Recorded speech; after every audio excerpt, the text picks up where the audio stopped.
Hello guys, in this video I am going to show you how to search a flight by route on the Flightradar24 application.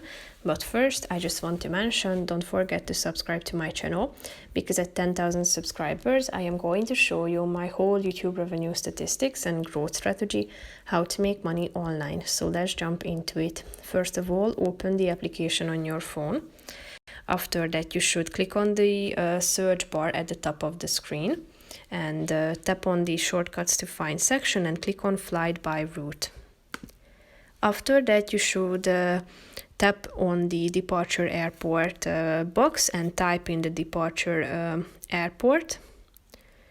After that, click in the arrival airport box and tap on the search button, and here you are going to find the recent or scheduled flights. If you tap on one of them, you can get the exact flights. Tap on a relevant one. Here you can find the scheduled date, the actual departing time, the status, airline, equipment, aircraft, flight time, and call sign too.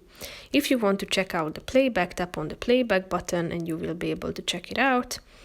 You can check out aircraft info and you can also download it. So that's pretty much it for this video, guys. See you in the next one. Bye bye.